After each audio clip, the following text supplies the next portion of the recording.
night. Bucky, who fits that bill for you?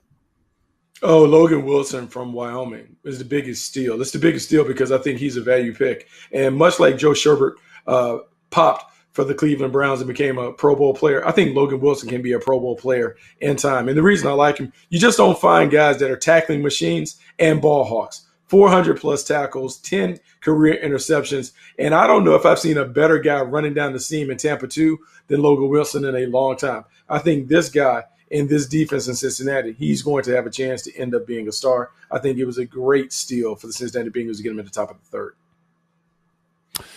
Yeah, I would agree. And Lance, do you have a steal that you want to give us here?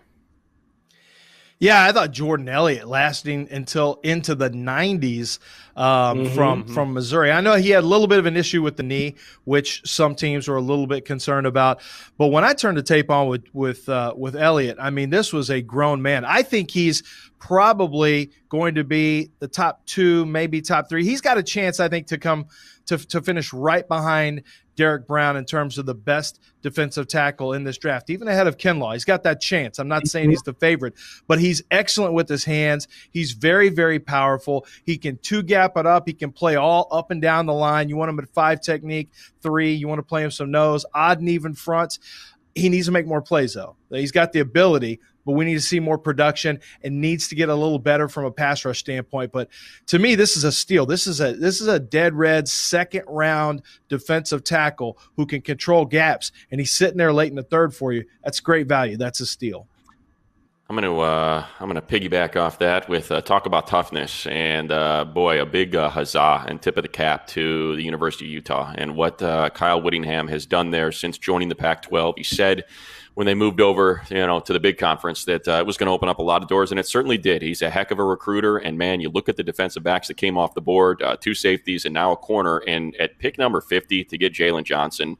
You want to talk about tough, a guy that played with a torn labrum. I mean, suffered it in camp and ends up playing all year, and all he is an All-American. And Bucky, Lance, I mean, this is someone that can do it all. I mean, he could play press. He is going to manhandle you at the line of scrimmage, and you know how important that is with the athleticism to keep up with someone if that's the way you're going to play. And he can also play boundary. I mean, he can do everything. And I think really of all the players on that team, this is one that was kind of that tone setter for a team that you knew when you were going to play against them in a Pac-12 contest, you're going to get punched in the mouth, and you better be able to survive it. They win the South. They make it to the Pac-12 championship game. Doesn't end up working out there against Oregon, but man, an impressive team, and I think really, truly one of the tone setters for a squad that did great things in the Pac-12 this year, and I expect him to be a heck of a pro.